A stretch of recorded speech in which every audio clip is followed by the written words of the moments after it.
combo, Flip Through Friday, and new use for old digikits. Hey, it's Care.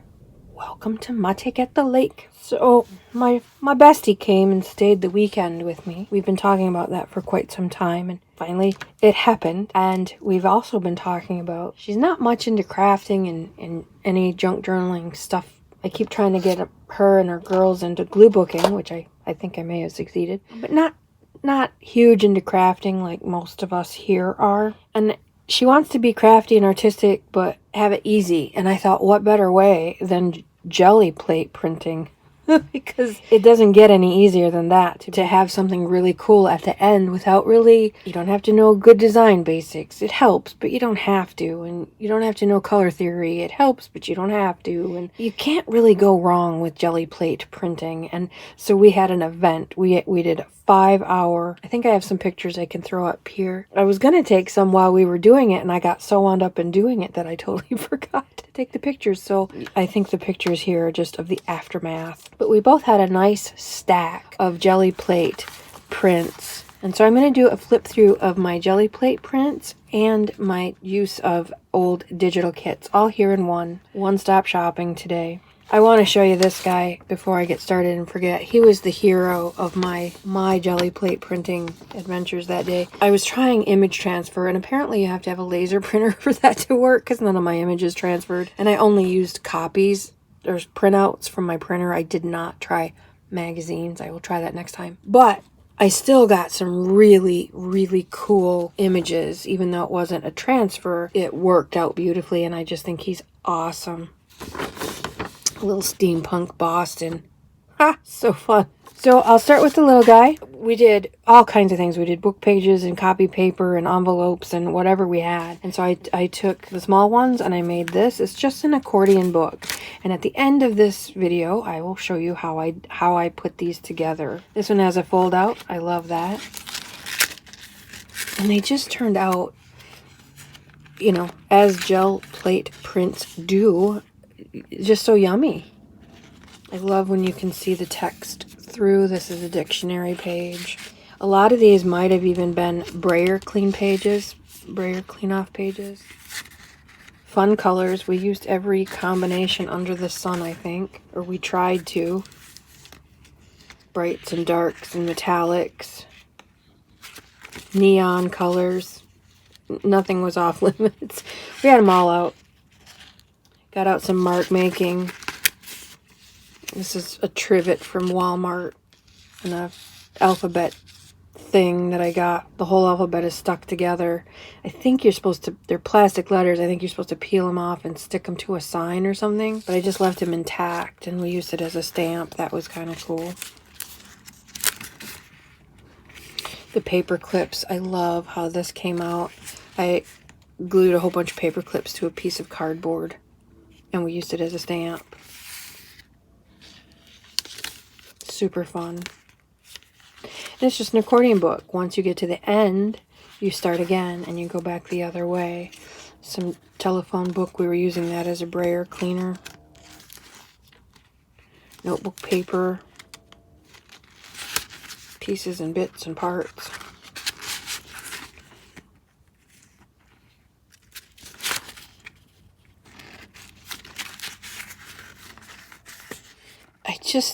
I just love how the colors play together. Just so yummy.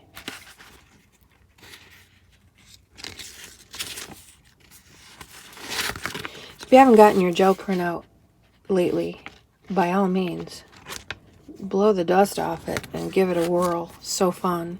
And these, of course, were the bigger pages. This is just netting from citrus fruit, limes or oranges or something. Large bubble wrap.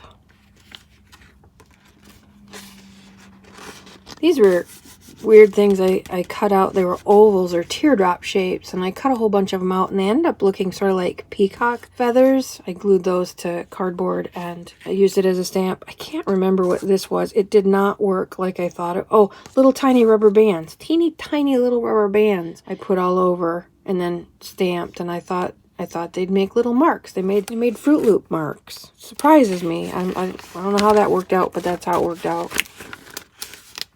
Metallics are always fun. Fun addition. Cleaning off the plate often leaves the best stuff. There's those teardrops that I cut up. Paper clips, that was one of my favorites. This one I love both sides, so I just put it as a tip in so you could see both sides. Because I just love those colors together. Sherbet colors. There's even some sparkle in there on that one. Not sure what that is. Oh, there's a lot of it. I don't know what I did on that to get the sparkly. Stencil. Often the best stuff too with jelly plate printing is layer upon layer upon layer. The first layer sometimes doesn't look like much, but the more you do, the better it gets. And this is one of those that just kept getting better. More of the neon colors. I think this was cleaning off everything. That metallic purple is so pretty. More of that foam stamp that I made. The combs, using the combs on the jelly plate combs. Brayer clean off. Look at all the fun that's going on there. Those bubbles, and there's more of those little rubber bands. And another little stamp. A couple different stamps are going on here. Using that fun foam, the pre-cut fun foam.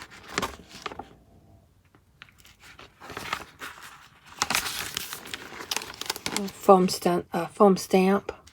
It's supposed to be for walls, I think, but it works beautifully on the gel plate. And that brings us back to where we started. This last flip through that I want to show you is another accordion book. At the end, I will show you how I made this. Super, super simple, but just in case you haven't seen a video on it, here's my take on it. I have two different ways that I do it, and I show both ways. But I have all kinds of extra digital kits, stuff that I make, stuff that I've purchased. And as I've said before, and I say in the other part of the video, I'm all about trying to help people figure out ways to reuse the digital kits they've already purchased. I purchased this one from My Porch Prints eons ago, and I have used it and used it and used it, and it never gets old. It is so beautiful. It is so pretty. This one, I think I'm going to print the yellow and green pages and use it in my green project that I have going on. But I had this extra piece that I had already printed on cardstock. I didn't know what to do with it, so I made it the cover. These two don't have covers. They are it. With this one, I wanted to have the cardstock have a cover, just a little bit heavier stock, since it's all just copy paper with no paint. The paint kind of sturdies up the jelly plate pages, makes them feel a little bit thicker, and sometimes it's book pages and dictionary pages, and they are thicker than copy paper. These are all just copy paper. So again, some of these digital kits are things that I have made. They're either on my Etsy store or on my Patreon page, but they're also things that I have purchased. And I alternated because they were all printed on one side. And so you'll see blank page and printed page and blank page and printed page. I didn't want everything to be all printed on one side and blank pages on the other. So I alternated them. You'll see that in the process part of the video.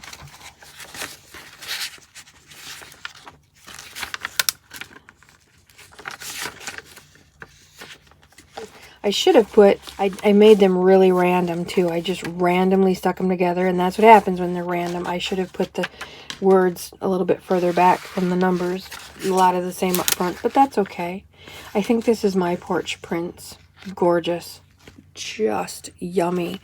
I've used this for several. I'm using it in a vintage garden book that I'm working on because it's the perfect colors and the perfect theme.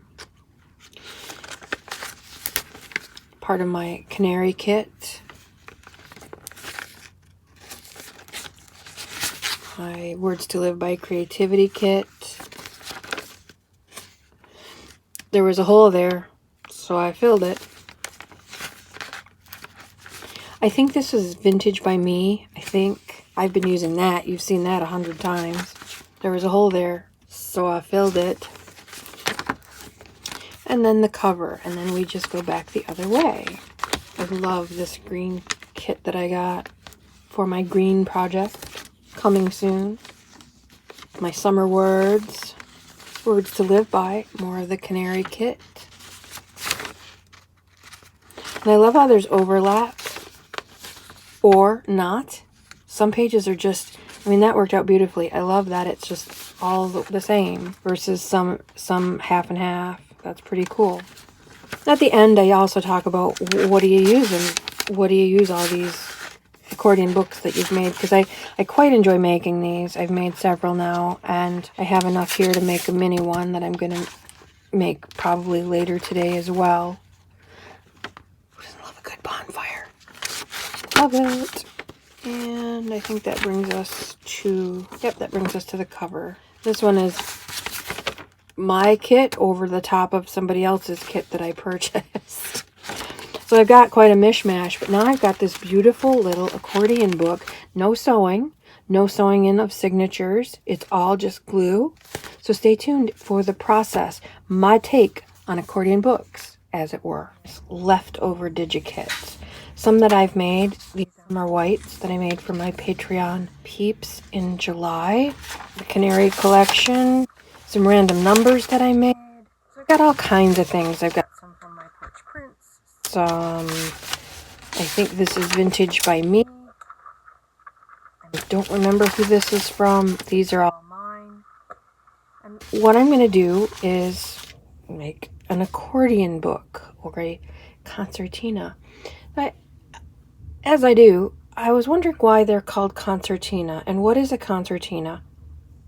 And technically, it's a musical instrument, sort of like an accordion, but it's smaller and it's hexagon shaped. I believe it's hexagon.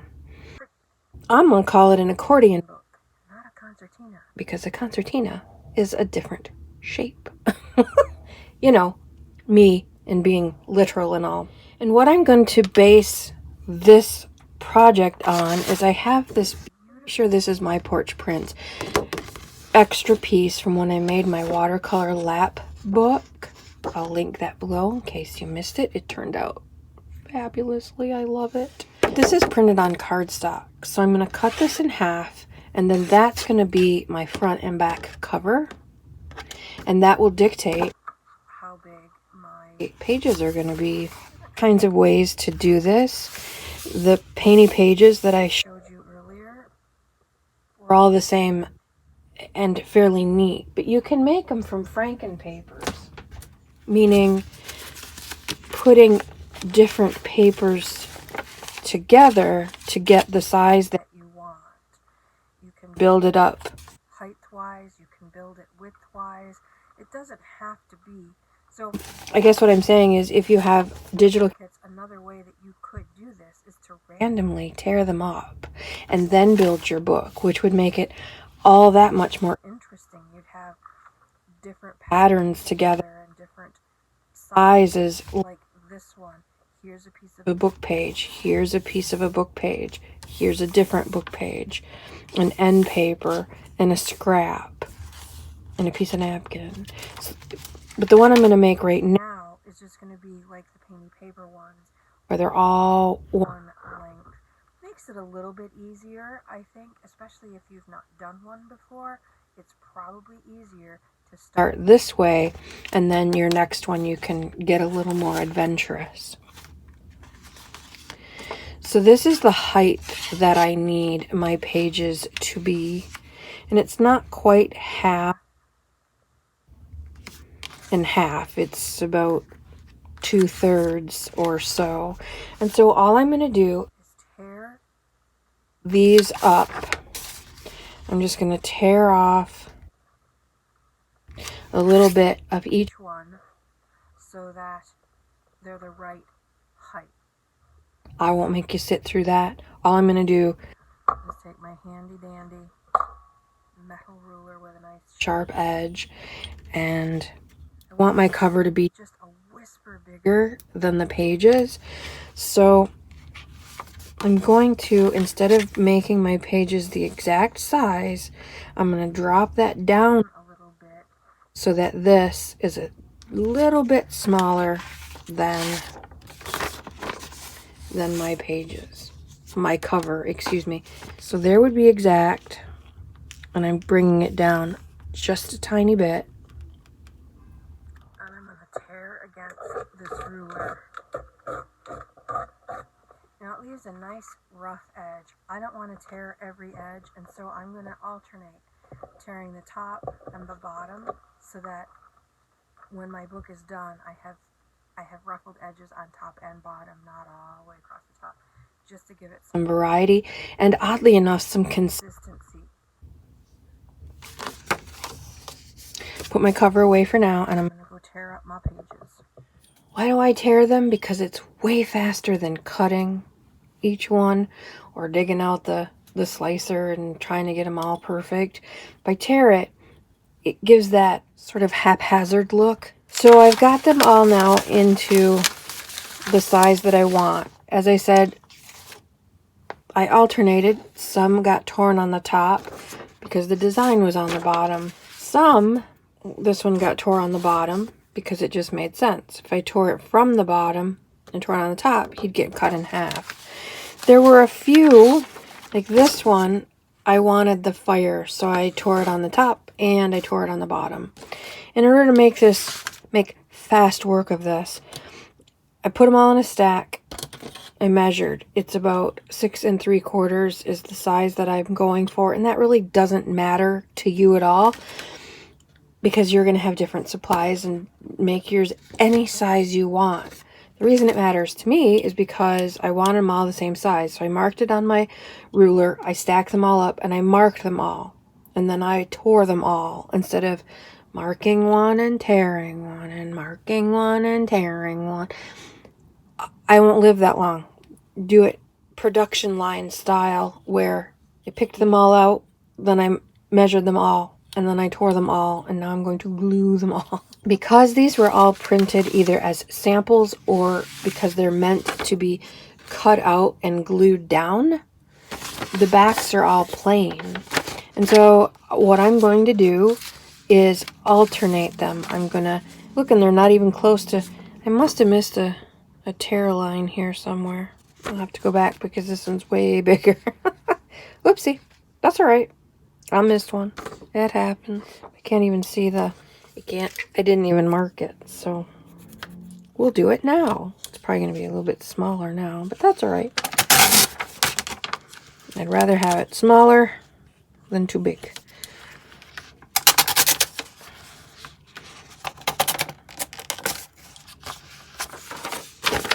Okay, so then I'm going to cut it because it's such a tiny tear, it wants to slip out.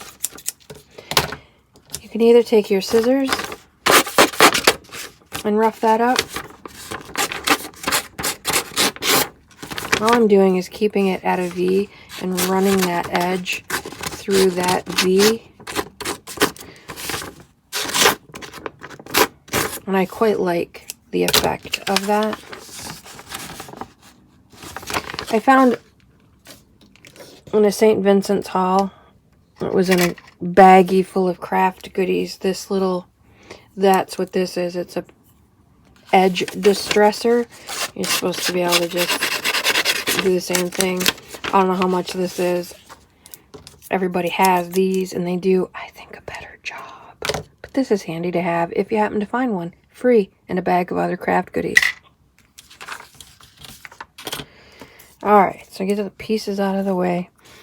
So, back to what I was saying. I'm going to alternate them. Printed side and white side so that my book isn't all printed and all color.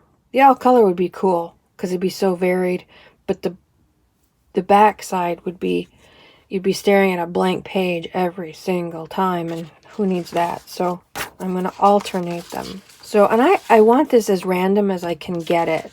So I'm just going to grab, I do want to make sure that they're upside right, meaning nothing's upside down when I glue it.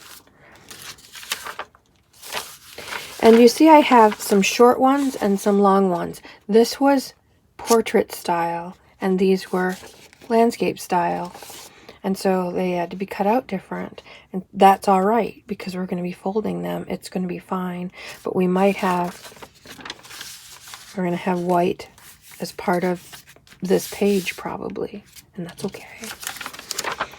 So I want to alternate those to get those. There aren't very many, but I don't want them all back to back like that. So I'm going to grab my canary and some numbers. Put that in there. Oh, I got a lot. I have a lot more shorties than I thought. So face up, face down. So now this is jacking up my up and down, so I'm going to have to redo that.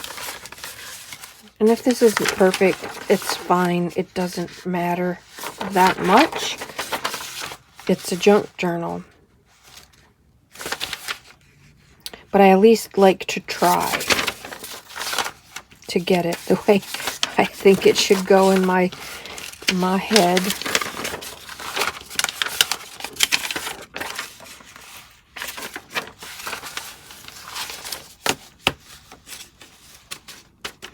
That's a big one too. Why apparently I didn't need to tear off that line of numbers because she's too tall. Oh, I did mark it and I didn't tear it. I try to always put the smaller side. I'm tearing off this much and leaving this much small, large. I try to always put this small under the ruler so that I have lots to grab onto. Put pressure where that ruler is, where you're tearing. Oh, and then I lost a part of a number anyway. Oh, dang. So that was face up because we saw the letters. Now, I think it's going to be best to have a long one at the end. I don't know why, but I think it will be best. So I'm going to put that shorty in there, and I'm going to put that shorty right next to it. The other thing that I want to make sure to do, I'm getting ahead of myself here a little bit, is when I fold it and when I have my cover, I don't want to lose an image, so I want to make sure it's to the back. A back side is facing up, so when I glue on the cover, I'm not covering up any of my pretties. Okay, I don't need the scissors anymore. I'm going to grab my handy dandy glue stick and start to gluing. Now you can do this in two different ways. You can make one long strip of paper and then fold it accordion style, or you can glue, fold, glue, fold, glue, fold as you go. One or the other will probably strike you as the easier way to do it. One way confuses the bejesus out of people and the other way doesn't. And it's different for everybody. Let me get out one of my ugly glue. It's a cutting mat from the Dollar Tree that I've pretty well cut to shreds. Even though this is self-healing and it's a cutting mat, I try to preserve this. This was $1. This was more than $1. So I just don't want to get glue on here because it's so hard to cut if you've got bumps of glue all over your mat. So that's why I'm putting down this glue thing. I could use a magazine as a glue pad. We'll see how sloppy I get. So I'm going to do some one way and some the other way. This is not terribly straight at all, but it's close enough. I'm going to tear that in half. And if I want to rough up the edges on the other ones, I can do that later. And I have to decide, I want this to be my front cover and this to be my back cover. I take my first piece, and I know that I want this to be the cover, like yay. So I'm going to go ahead and glue that on here. I also thought about using my tape runner because it would be immediate, dry faster. I wouldn't have to wait for it to dry to fold it. We'll see. I may switch. It may be fine. I don't know. A glue mat. Because at least for this first one, I want those edges done really well.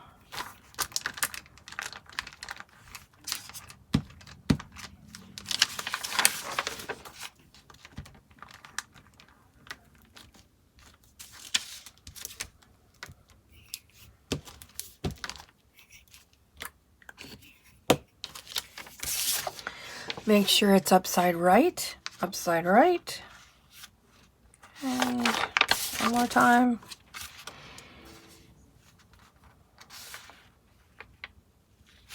The glue stick, you have a little bit of movement and a little bit of time, but I'm just going to give myself a tiny frame with that cover.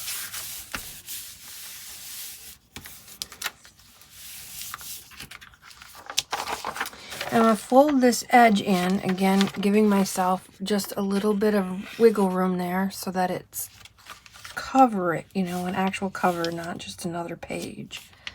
I'm going to fold that in there. You want to try to get your folds as straight as possible, but it's junk journal. Nothing's perfect. Okay, so I have my cover on and my first page done. Now I'm going to slide this over.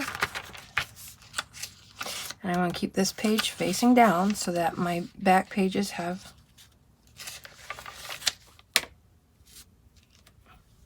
I have alternating color pages, white pages, color pages, white pages. And half, because when we start to folding, they're not going to fold exactly because they're all different widths. Doing about between 1/4 and 1/2 inch of glue. And then glue it together.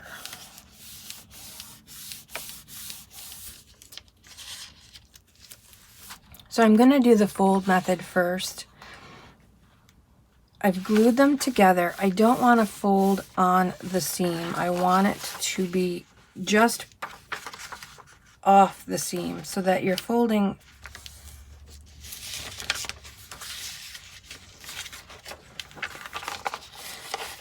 so that where your seam is either doubled overlapped or straight paper. It's not right on the seam where you glued. That's the idea here, so that it's as strong as it can be. So now I've got my front cover, 1 page, 2 page. I'll slide it over and do the same thing. Now this one's going to be facing me. I'm going to do this.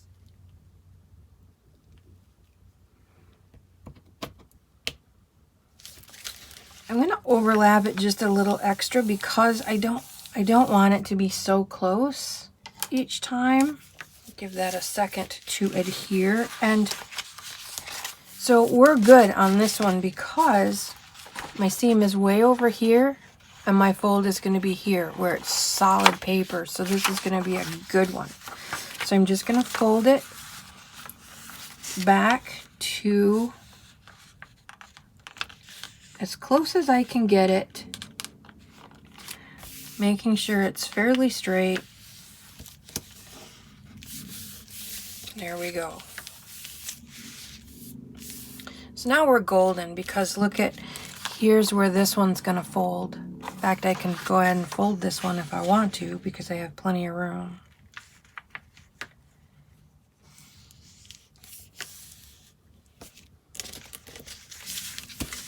And now this is going to be close again.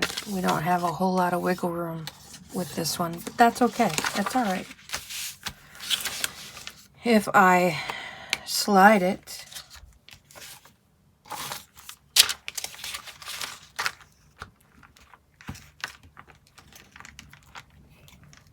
yeah, I don't know what the point of having this mat down if I'm going to use this thing too. It doesn't make sense. I'm going to, this has to go this way. How did I get off already?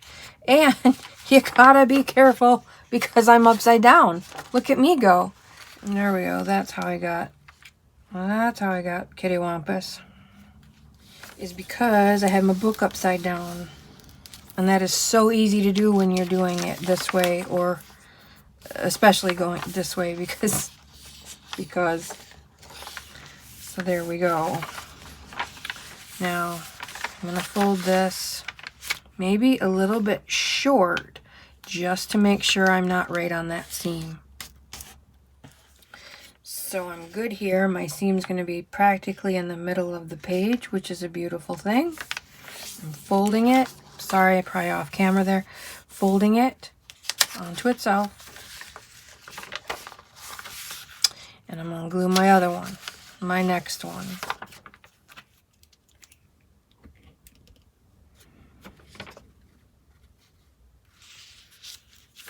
This is nothing new. An accordion book is nothing new, but I've not seen anyone use old digikits to do this. I am big into making as many uses of the digikits you make or purchase. I see so many people go, oh, I bought that one and I used it for that project, and then they never see it again or they never use it again. They're so beautiful. You already paid for them. They're yours forever. Use them over and over and over again. I've used this one, I can't tell you in how many projects, and every time it's different, and it just adds so much. I may add this page to my green project. It's in my watercolor lab book. It's in other projects that I've done because it's just so beautiful. This could go in my rainbow or my watercolor project because it's watercolory. I'm here to try to convince you to get the most use out of your digikits. They're not use it once and never use it again, disposable as they say. Okay, so it's awesome when you can get a seam right down the center because you know your fold is going to be super strong. And then you just keep doing that, adding and folding, adding and folding. Now I'm going to do a few pages the other way, where you just keep gluing pages and gluing pages and gluing pages and then fold.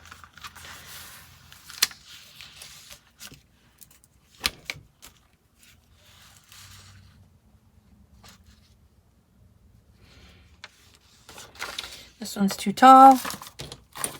I missed my mark. It's marked, but I missed it by a good 1/8 of an inch. So I'm just gonna tear a tiny bit off because I don't want it sticking out. Oh, come on. And that's wet, so it's not gonna tear.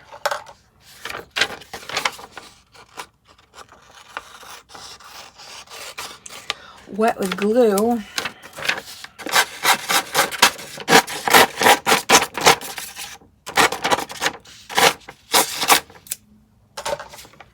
That'll fit. I win. It goes this way. And I got the glue down. It's still a little tall, but we'll make it work. We're going to center it and call her good. I tend to alternate whether I put the glue on the top or the bottom. I don't know if it makes any difference or not, but I kind of hope it does. So I'm just gonna keep gluing. This can get sort of unwieldy. I did one of these. This was one of my #ManWasISick couch projects because I could not get off the couch except to run to the bathroom, and we'll just leave it at that. But I couldn't just sit there and do nothing, and so I needed some easy projects. I grabbed some random vintage papers and I made a couple of these because they're super easy to do. You want to try and get it straight. When you glue it, you kind of want it a little straight. Otherwise, your pages will be crooked, and once you get one page crooked, the whole thing kind of goes kittywampus on you, and who needs that? For the reason that you're seeing right now, I like the glue and fold method because it's hard to move it, and then when you get to folding, you've got to deal with 3 feet of paper chain. What I do is I just roll it up when I do it this way so that it's a little easier to handle.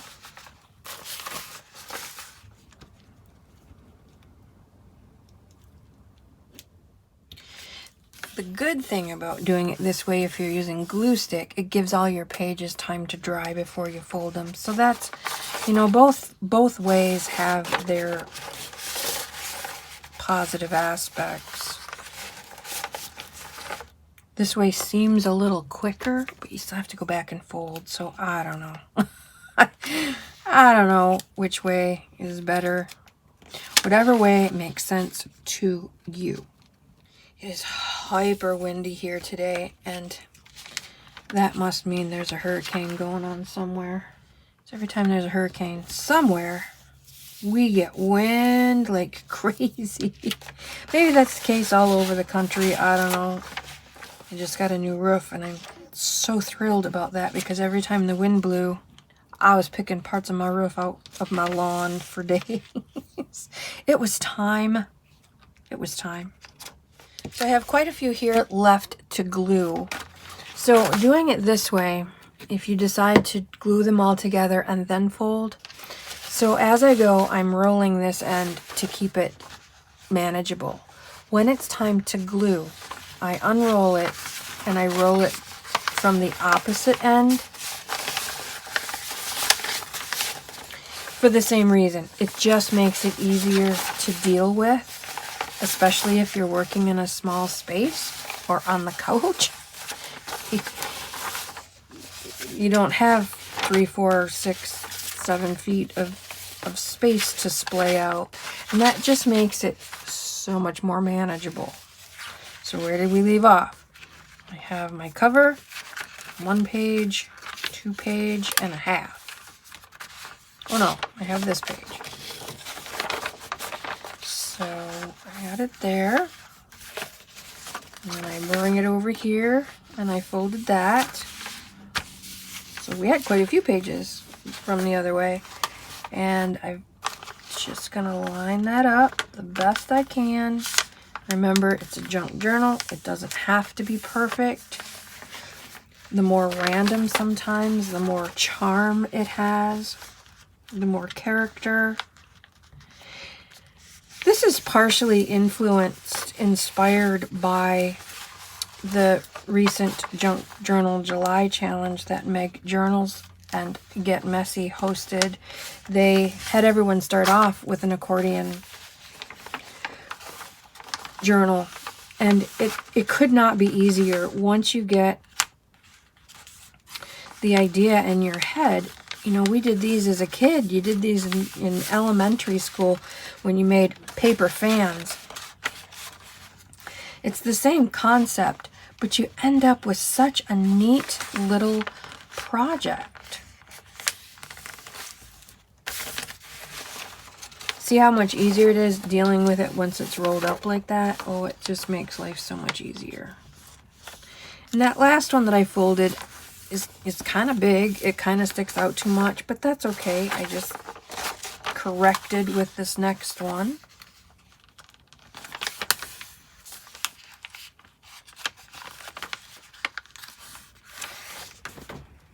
That one feels a little bit big too, but I'm going to leave it. I'm going to try not to be obsessive about these things. You know, we all have a line. Some things are too messy. This one's crooked. That will make me crazy. And that'll jack up everything. So you don't want them crooked. And you kind of tell by gauging how it's lined up with the other pages. You may have to retrain that seam. We did pretty good though. We're not folding on any seams, which is awesome.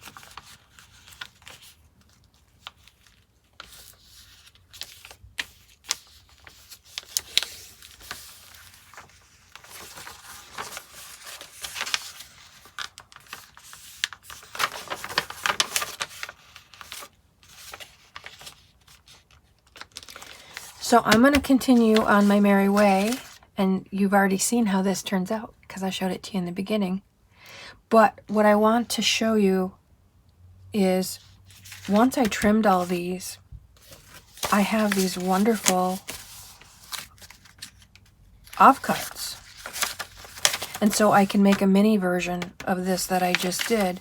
I have this size and this size, so I can make Franken pages if I need to, because some of them are quite a bit shorter. I can glue these together and make a Franken page. I can have that hang over and have a real Franken page, all kinds of bits and pieces. So nothing ever goes to waste. You can take these offcuts. Even this little guy I can use to fill in somewhere, and it adds such a nice layer of texture. I could, if I wanted to, number some of my pages if I felt like it, just by tearing those up instead of using them as a whole piece. So again, nothing is wasted.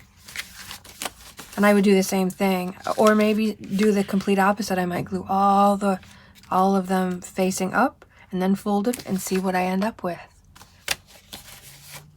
Lots of things to play with. I'll come back and I'll show you how to put on the back cover. So this worked out darn near perfectly, because I want to make sure that when I glue my back cover on, I'm not covering up a pretty. Now, what happens if it landed otherwise? That just happened to, I'm done with my papers. I did not plan it. I hoped it would work out this way. But if it didn't, and yours ends up with a pretty, just glue on a blank piece of paper or another piece of paper so that you have a blank sheet. Or if you don't mind losing an image, just glue your back cover over it. But you see that this one is a little bit too big, and that's all right. I can either fold it in, which would give my cover a little bit of extra strength. I'm not going to worry about that. I prefer to keep this little bit of green, so I'm going to tear it off and maybe use it in the mini.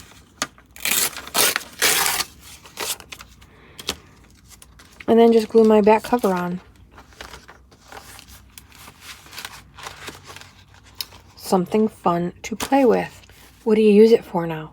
Well, challenges come along once in a while, and now I'm ready. If I want to participate in something like Junk Journal July, I have a book ready. Another thing that you can use it for is favorites. Just fill it with favorite stuff. It could be a daily glue book. It could be, there's plenty of room to write and cover up. If you're following someone like Janet Nash, who pulls prompts every week, it could be your prompt journal. You already have your base, so you don't have to worry about where am I going to put the prompts. You could be putting them all in one place. Could be an idea journal. Just jot down your ideas that you have as they come up, because they won't come back again. They'll come back, but they'll be different. Jot your ideas down. There's about 1,000 different ways to use something like this. Another way that you can do this is, again, because you've already purchased the kits, you could print out one of your kits. These are all different parts of my coffee collection. There's the iced coffee. I just put out a lavender iced coffee. There's a burgundy. A new one, a burgundy is coming. Lavender ice is out. Irish coffee. There's also a new one that's teal. A taste of teal. You could take any one of your digital kits that you already have purchased, and print them out and make one of these accordion books with the entire kit printed several times, or several different kits that coordinate. Could be, this one is absolutely random, just stuff that I had left over, which is great fun, but I would also love to see something that has more coordination. You could also print double-sided. So print the kit on both sides so that every page has something yummy on it. You'd never have a blank page. So there are so many different options with this kind of project. And again, so many different ways to use the digital kits you've already purchased. These I put on the backs of different pages, especially the plain coffee. If I'm going to use these as pages in a traveler's notebook style or a junk journal where I have signatures and whatnot, it bothers me to have something on one side and nothing on the other. So I just run them through my printer with a coffee, with just plain coffee dyed paper, or if I want to use one of the tints, well, I can do that too. again, you've already spent the money. You've already purchased it. Etsy keeps all of your purchases right on your account. So even if you don't have them anymore on your computer, you still have access to them via your Etsy account. Go back and find some of your favorites and revisit them in a different way. That's what this is all about. Using them in a different way. Not only your digikits, but your painty papers as well. So there's my back cover. And my front cover. I wanted to show you, one of my pages is sticking out too far, and it's even over the cover, and that bothers me. If you have such a problem, just go to that page.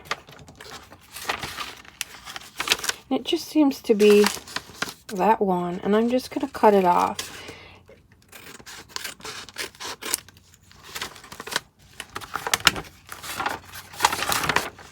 It's better, we're closer.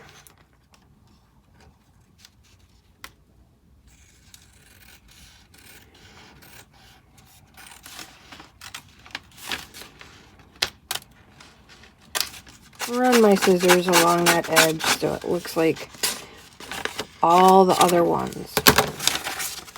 I ended up making a couple Franken pages in this one because of my shorties. That's why that one was tall.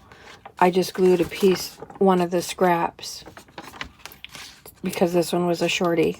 I had to do that in a couple places. And it's fine.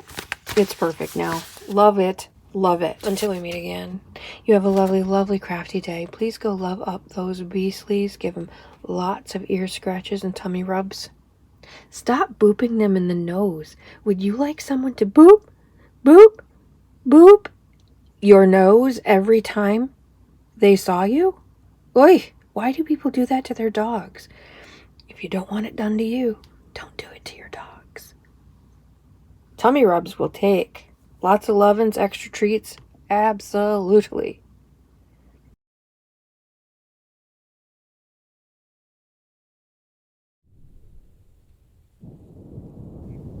Mate at the lake.